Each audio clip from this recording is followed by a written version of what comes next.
नमस्कार, pulse 24 news देख रहे हैं आप और आपके सामने हाजिर हूं मैं आफरीन बानो। वक्त हो गया है नेशनल बुलेटिन का, लेकिन उससे पहले एक नजर इस वक्त की हेडलाइंस पर।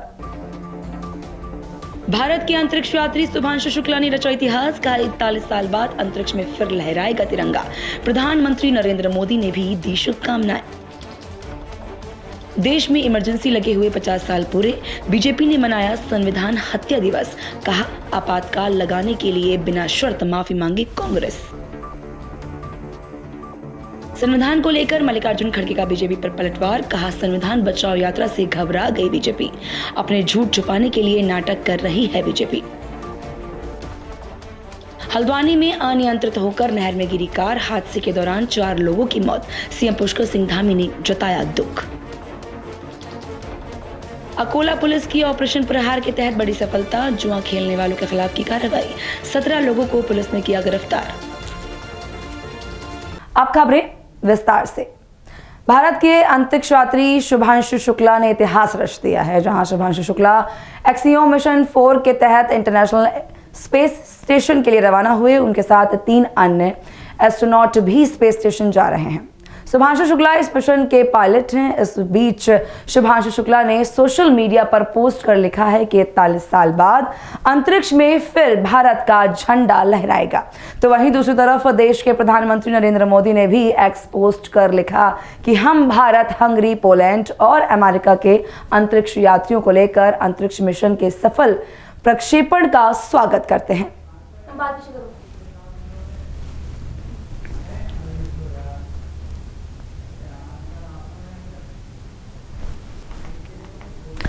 दिल्ली में केंद्रीय मंत्री डॉक्टर जितेंद्र सिंह भारत में ऑस्ट्रेलियाई उच्चायुक्त फीलिंग ग्रीन, दक्षिण ऑस्ट्रेलिया के गवर्नर फ्रांसिस एडमसन।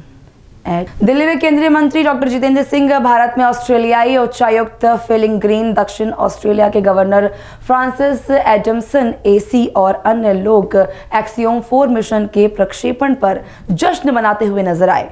इसी को लेकर केंद्रीय मंत्री डॉक्टर जितेंद्र सिंह ने कहा कि ये भारत का विकसित भारत के शिखर पर पहुंचने का अग्रदूत है। This is truly vindication of the journey started by Vikram Sarabhai and Satish Dhawan, and it was destined to happen under the leadership of Prime Minister Modi. And I am saying so not simply for saying, but out of evidence, because the space reforms which happened a couple of years ago have actually given a quantum leap to India's endeavours. Just to give it a thought, India's space agency ISRO was established in the year 1969 when NASA landed first human being on the surface of moon called Neil Armstrong. But today we landed on the southern pole of moon through Chandrayaan before anybody else, and today we are collaborating with NASA in an equal measure, in an equal platform. So India is no longer a follower, it is actually an equal partner. And let me also put it on record that Shubhanshu Shukla, the Indian member of the crew, is going to be the most crucial component of this entire mission, which is going to last about 2 weeks or so. It might be plus minus, because he's the pilot and he's going to perform 7 exclusive experiments which have been designed by India, which have been, the kits have been provided by India. I'm glad to say 2 or 3 of those kits by the Department of Biotechnology. We have entered into a formal MOU with ISRO, between the ISRO and the DBT. Then there are kits provided by some of the IITs, kits provided by the Indian Institute of Sciences, which in other words means that the Indian partner in this entire mission is going to perform experiments related to microgravity, which are going to be of utility to even those agencies which started their space journey much earlier than us, including NASA. So this is a moment where India has come of age. India is today a frontline nation, and it is, I would say, heralds the ascent of India to that pedestal of Viksit Bharat. So the ascent of India to the pedestal of rank 1। भारतीय वायुसेना के group captain और अंतरिक्ष यात्री Shubhanshu Shukla space की ओर रवाना हो गए हैं, जिसके बाद से उनके माता पिता अपने बेटे की सफलता के बाद काफी भावुक होते हुए नजर आए। शुभांशु शुक्ला के पिता ने कहा कि बहुत अच्छा लग रहा है। मैं भगवान का धन्यवाद करता हूं और प्रार्थना करता हूं कि उसका मिशन सफल रहे। तो वहीं उनकी माता का कहना है कि यह बहुत अच्छा अनुभव है, हम सब बहुत भावुक हो गए थे। इसके साथ ही शुभांशु शुक्ला की दोनों बहनें भी अपने भाई की सफलता पर काफी खुश नजर आईं। करते हैं कि मतलब उसने आप लोगों ने किया ये हम उसके लिए धन्यवाद देते हैं और मिशन उसका सक्सेसफुल रहा है। अभी ईश्वर की कृपा है। बहुत बढ़िया है। कहें और क्या कहें क्या ना कहें तो सब आप लोग देख ही रहे हो। अनुभव की कोई ज़्यादा इमोशनल हो गए थे पर अब ठीक है। लेकिन हमारी फैमिली के लिए बहुत गौरव महसूस कर रही हूँ मैं। बिल्कुल बिल्कुल उसका सेफली ऑर्बिट में पहुंच गया है, इसीलिए मैं बहुत खुश। देश में इमरजेंसी लगे हुए 50 साल पूरे हो चुके हैं। इसी को लेकर बीजेपी संविधान हत्या दिवस मना रही है, जिसके चलते मध्य प्रदेश के सीएम मोहन यादव ने कहा कि इसी दिन 1975 में इंदिरा गांधी ने चुनाव हारने के बाद आपातकाल लगाया था। साथ ही कहा कि अपने स्वार्थ के लिए कांग्रेस ने कभी कानून और संविधान का सम्मान नहीं किया। तो वहीं महाराष्ट्र के मुख्यमंत्री देवेंद्र फडणवीस ने निशाना साधते हुए कहा कि 50 साल पहले इस देश में लोकतंत्र को खत्म करने की कोशिश की गई थी। इसी के साथ ही असम के मुख्यमंत्री हेमंत बिस्वा शर्मा ने कहा कि हम मांग करते हैं कि कांग्रेस पार्टी भारत के लोगों से तानाशाही थोपने, ऐसे देश पर आपातकाल लगाने के लिए बिना शर्त माफी मांगे। जिसके बाद छत्तीसगढ़ के सीएम विष्णुदेव साय ने कहा कि बीजेपी इसे काला दिवस के रूप में याद करती है। ये उन सभी के लिए दर्दनाक था जो कांग्रेसी नहीं थे। ये सभी के लिए बहुत दर्दनाक था। काला धब्बा, गणतंत्र के ऊपर तमाचा, कांग्रेस ने आज ही के दिन 1975 में 25 और 26 की रात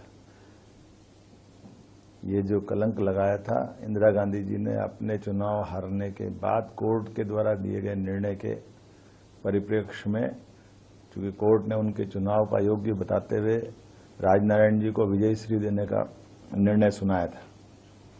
लेकिन जैसा कि होता है, कांग्रेस हमेशा अपने व्यक्तिगत स्वार्थ के लिए कानून, संविधान, व्यवस्था, किसी नियम को नहीं पालन करती है। और अंबेडकर जी के लिए आज ग्वालियर में कांग्रेस के मित्र घड़ियाली आंसू बहा रहे हैं। वो बेहतर होगा कि उपवास में याद करें कि अंबेडकर जी को जीते जी उनने कितना त्रास दिया है।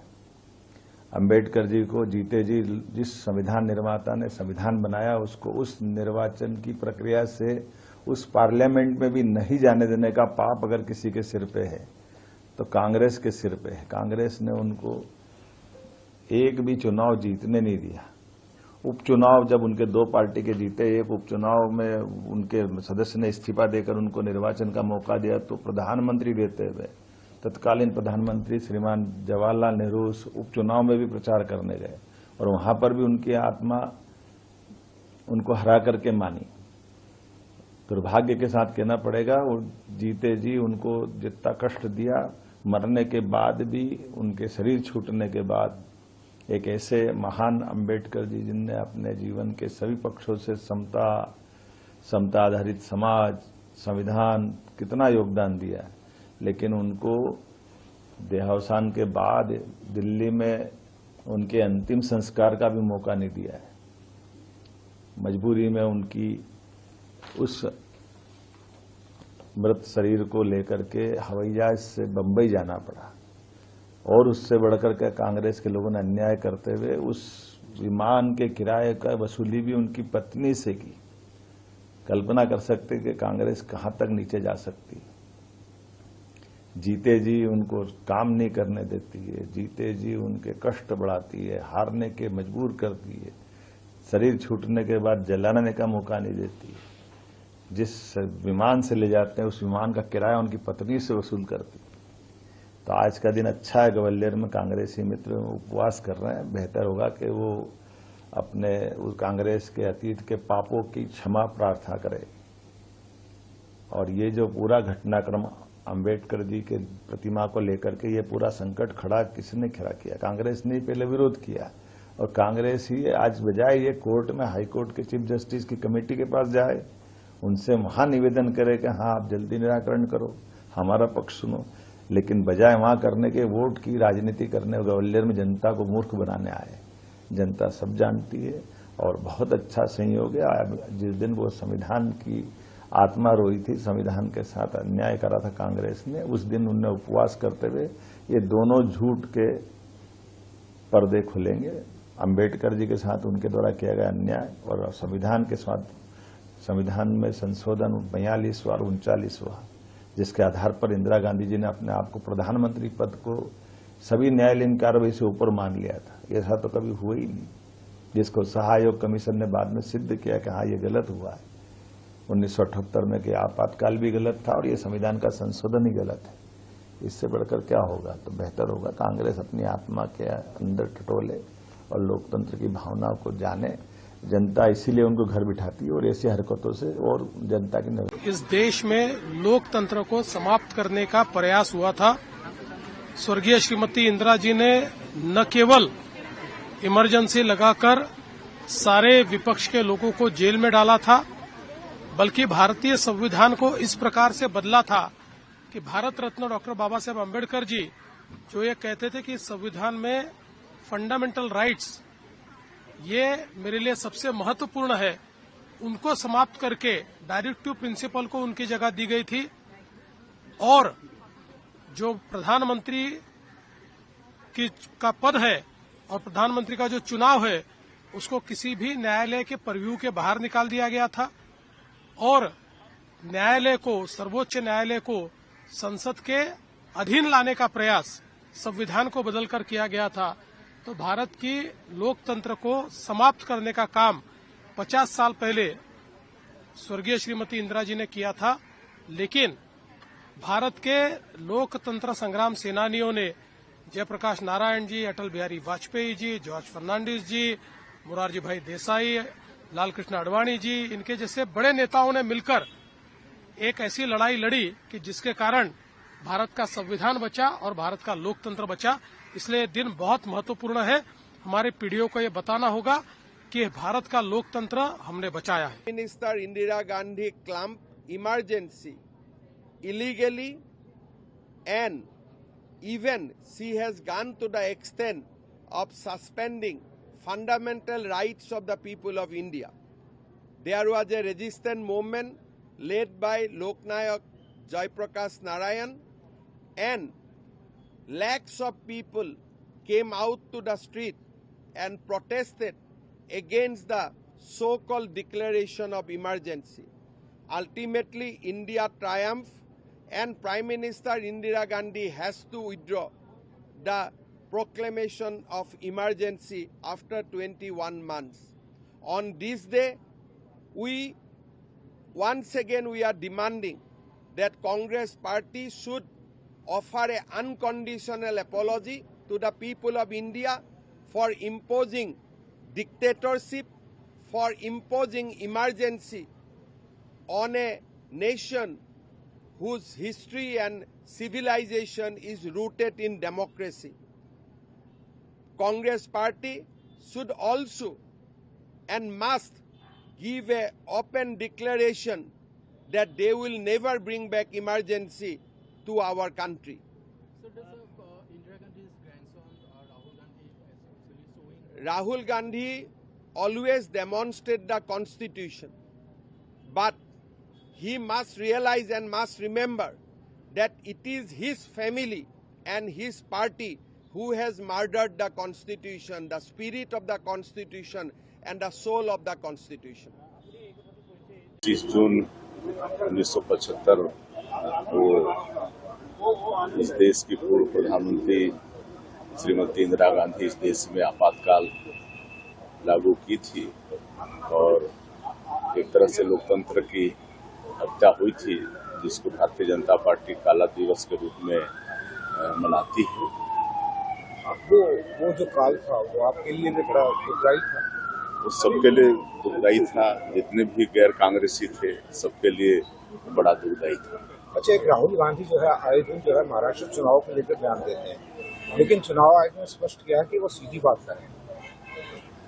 अब राहुल गांधी जी कुछ भी बोलते हैं, उनके बोलने में हम समझते हैं कि वजन नहीं रह गया है। जिस तरह से एक इतनी बड़ी पार्टी के राष्ट्रीय अध्यक्ष हैं, उनके बोलने में वजन न रखता नहीं।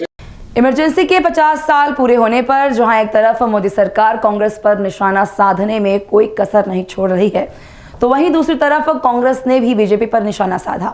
कांग्रेस के राष्ट्रीय अध्यक्ष मल्लिकार्जुन खड़गे ने कहा कि बीजेपी हमारी संविधान बचाओ यात्रा से घबरा गई है। उन्होंने कहा कि 50 साल पहले ही आपातकाल की बात कर रहे हैं जो लोग अपने कार्यकाल में कुछ नहीं कर सके, जिनके पास बेरोजगारी, महंगाई और नोटबंदी के मुद्दों पर कोई जवाब नहीं है। वे झूठ को छिपाने के लिए आज ये नाटक कर रहे हैं। भगवान ने दी ये कहूं, क्या जनता ने दी ये कहूं, मारा अब उनको बुद्धि आ गई। जब हमारे 1 साल से चल रहा है संविधान बचाओ यात्रा, उससे बीजेपी घबरा गई। घबराने के बाद ये जो पूरे देश में चला था, तो घबराकर इन्होंने ये संविधान के खिलाफ कुछ न कुछ वो कहना उनको है, तो इसीलिए वो क्या कर रहे हैं कि 50 साल का इमरजेंसी की बात अब कर रहे हैं। मैं कौन क्या कहा ये नहीं बोलना चाहता हूं, मैं सिर्फ इतना ही बोलना चाहता हूं, जो लोग अपने गवर्नेंस में नाकामयाब रहे, कुछ नहीं कर सके और उनकी विफलता इतनी है कि लोग आज इन्फ्लेशन के लिए पूछ रहे हैं कि भाई इतनी महंगाई बढ़ रही क्यों? उसका सवाल का उनके पास जवाब नहीं है। बेरोजगारी का नहीं है, भ्रष्टाचार का नहीं है, आर्थिक बदहाली जो हो गई, नोटबंदी जो हो गई, बाहर का काला धन लाने की जो बात हो गई, वो सब कहां है? और इनके जो फेल्यूअर्स है, झूठ जो बातें इन्होंने बार बार करते आए हैं, तो उस झूठ को छुपाने के लिए, अपने बातों को छुपाने के लिए वे आज ये नाटक रचे हैं। और उसी के साथ ये लोग गरीबों की भलाई और संविधान के साथ चलने वाले, संविधान की रक्षा करने वाले, मैं ये पूछना चाहता हूं, आप एक तरफ गरीब को गरीब बना रहे हैं, अमीर को और अमीर बना रहे हैं, और गरीब और अमीर के बीच में इतनी खाई हो गई है, इतना गैप हो गया है कि उसको आप कभी भी मिटा नहीं सकते या नजदीक नहीं ला सकते। और चंद इने गिने लोग, 2-4 लोगों को ही आप अच्छे इंडस्ट्रियलिस्ट मानते हैं, उनको फेवर करते हैं। अरे हिंदुस्तान में तो इतने इंडस्ट्रियलिस्ट है, स्मॉल स्केल इंडस्ट्रीज है, बिग इंडस्ट्रीज है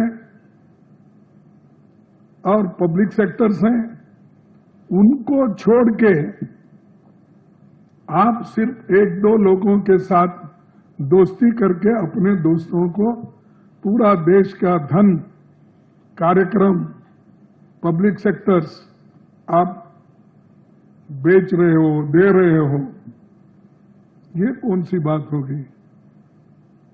अरे इमरजेंसी तो अब आपने लाई है, ये अनडिक्लेयर्ड इमरजेंसी है। वो इमरजेंसी तो चले गई जो संविधान में बदलाव भी हो गया, और जब संविधान में बदलाव हो गया, जिसके लिए हम भी, इंदिरा गांधी जी ने खुद उस अमेंडमेंट को मोरारजी का साथ दिया और वो बदल गया। अब नहीं है वो, फिर भी हर चीज को आप बोलने का एक रवैया है उनका कि उनकी जो बातें हैं, जो फेल्यूअर्स है, उसको छुपाने के लिए अपनी कमजोरी लोगों को नहीं बताना, इस हिसाब से वो ये उठाते रहते हैं। और आज वो भी खास करके जब हम संविधान बचाओ का जो अपने राहुल गांधी जी ने यात्रा भी की और बहुत से जगह उन्होंने बात की, लेकिन उसको जो वो एक लोगों में जज्बा आया और जोश आया, उस जोश को खत्म करने के लिए आज मोदी साहब एक बहुत। उत्तराखंड के हल्द्वानी में एक कार अनियंत्रित होकर नहर में गिर गई, जिससे कार में सवार 4 लोगों की मौत हो गई, जबकि घायल हुए लोगों को अस्पताल में इलाज के लिए भर्ती कराया गया है। इस हादसे को लेकर उत्तराखंड के सीएम पुष्कर सिंह धामी ने सोशल मीडिया पर पोस्ट कर दुख जताया है। सीएम ने लिखा कि मैं ईश्वर से सभी घायलों के शीघ्र स्वस्थ होने की प्रार्थना करता हूं। बालापुर से तापुर रोड पर ITI कॉलेज के सामने ट्रक और ऑटो में आमने सामने की टक्कर हो गई। हादसे के दौरान 2 लोगों की मौके पर ही मौत हो गई और 4 लोग गंभीर रूप से घायल हो गए। सूचना मिलते ही मौके पर पहुंची पुलिस ने घायलों को अस्पताल में भर्ती कराकर मामले की जांच शुरू कर दी है। अकोला के SP अर्चित चांडक के निर्देश में ऑपरेशन प्रहार चलाया जा रहा है। इसी क्रम में पुलिस ने छापेमारी करते हुए जुआ खेल रहे 17 लोगों को गिरफ्तार किया है, जिनके पास से पुलिस ने नकदी, 4 वाहन, 10 मोबाइल बरामद किए हैं। तो वहीं पुलिस फरार हुए जुआरियों की तलाश में जुटी हुई है। तारीख 22 जून 2025 दोपहर 4 बजे के करीब हमें ऐसी जानकारी मिली थी कि मासूम शाह दरगाह परिसर में बड़े पैमाने पर लोग एक गोडाउन के पास जुगार खेल रहे हैं। ये जानकारी के बलबूते पर रामदासपेट पुलिस ने वहाँ जाकर कार्रवाई की। वहाँ कार्रवाई में 17 लोगों को जुगार खेलते हुए पाया गया। उन लोगों के पास से नकदी स्वरूप में रुपये, वैसे 10 मोबाइल तथा 4 मोटरसाइकिल, ऐसा 3,30,000 रुपये का मुद्देमाल पुलिस कार्रवाई में जब्त किया गया है। ये कार्रवाई ऑपरेशन प्रहार अंतर्गत की गई है। माननीय SP सर, माननीय एडिशनल सर, माननीय SDPO सर, LGBPI इनके मार्गदर्शन में रामदासपेट पुलिस स्टेशन ने ये कार्रवाई प्रहार ऑपरेशन के अंतर्गत की गई है। ऐसी ही कुछ अवैध कृत्यों की अगर जानकारी कहीं से प्राप्त होती है तो कृपा करके पुलिस से संपर्क करें। फिलहाल नेशनल बुलेटिन में मेरे साथ बस इतना ही। मुझे दीजिए इजाजत और देश और दुनिया की तमाम बड़ी खबरों से जुड़े रहने के लिए देखते रहिए पल्स 24 न्यूज़। नमस्कार।